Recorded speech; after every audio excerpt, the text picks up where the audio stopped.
What is good, Horror Horde? This is your boy Horror Gamer back with another video for you, and as you can tell by the title of this video, this is another Is It Worth the Hate? And for the spirit of Christmas week, your boy Horror Gamer picked a doozer for Is It Worth the Hate? But before we get into that, just know that your boy Horror Gamer's Is It Worth the Hate have spoilers in them all day, every day. So, haven't seen the movie, go check it out, come back.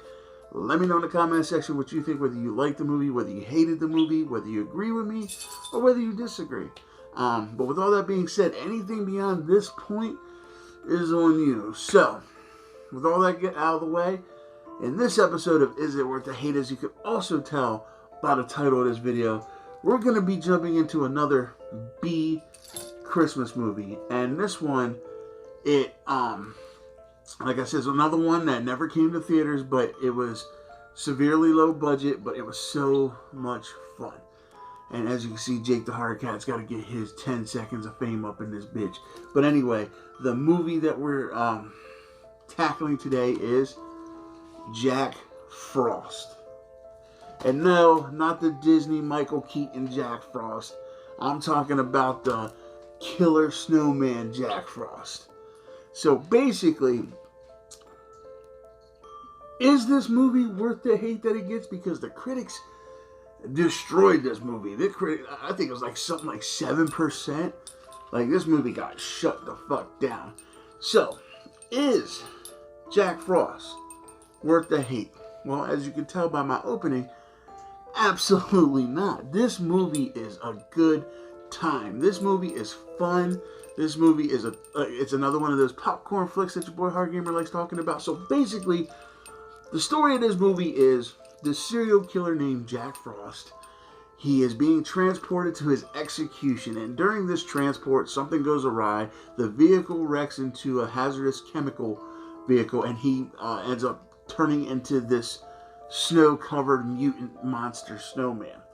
Okay, and he's vowing to take revenge on the cop who busted it. And this guy lives in the snowman capital of the world. So basically, Jack Frost has the perfect cover because he can just pretend to be a snowman.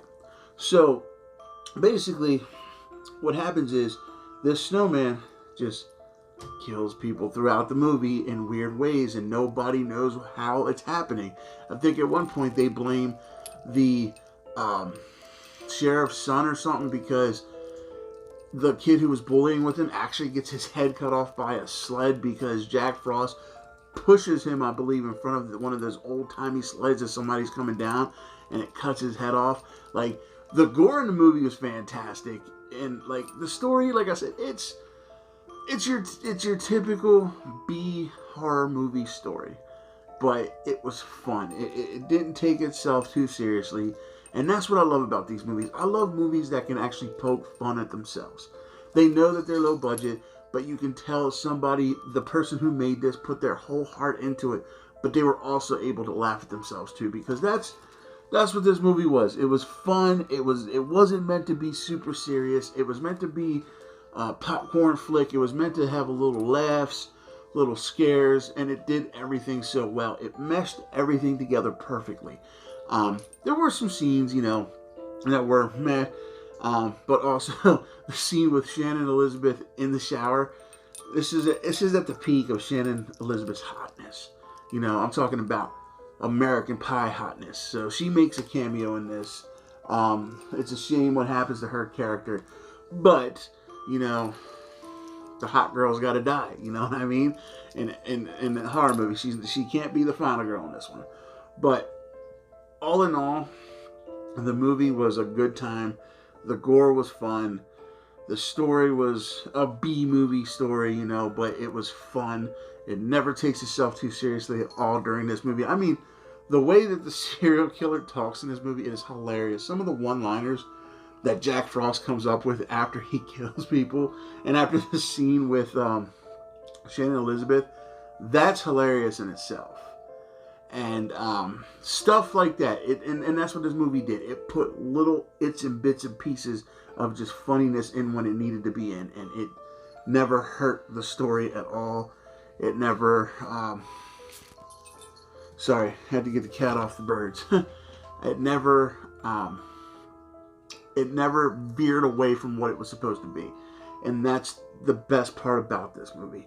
And I just don't see why people hate it so much. You know, like, well, I get it. It's not like, well, I didn't like the movie, but it's not like your big Hollywood budget movies like, you know, Hereditary or, you know, A Quiet Place that critics for some reason love. That's fucking groundbreaking cinema for some reason in their eyes, and in this they shit on. But this was just a fun movie, you know, and this was a movie made for the fans. That's what it was.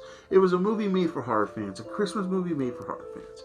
So, final verdict is Jack Frost, the Killer Snowman, worth the hate that it gets? Absolutely 100% no. I recommend you go out, watch it at least. If you don't have the money to buy it, you know, wait until it drops in price or whatever, and then get it. But find a way to watch it at least, because it's a fun movie. It's just an hour and a half of just good old fashioned horror Christmas greatness. So, all right, Horror Horde, Jack Frost, definitely recommend it. Not worth the hate. So, all right, Horror Horde. With all that being said, I love you guys. Thank you guys. And if you haven't done so yet, don't forget, hit that subscribe button along with that dingly ding ding button. Now every time Boy Horror Gamer throws up one of these, is it worth the hates that you're in the know? Also, don't forget, run on over to the Horror Gamer Patreon page where you can just see what awesome perks you get with being a patron. And just know that every penny that's put into the Patreon comes back to the channel so I can make awesome content for you guys. And then, when you're done doing that, hop on over to the Z Network and check out some of the cool things that we got up out there, you know. A bunch of us got together and just created a channel for everybody. So, alright, Horror Horde, with all that being said, I love you guys. Thank you guys. And until next time, this is your boy Horror Gamer saying, as always, don't fear the darkness. Embrace it.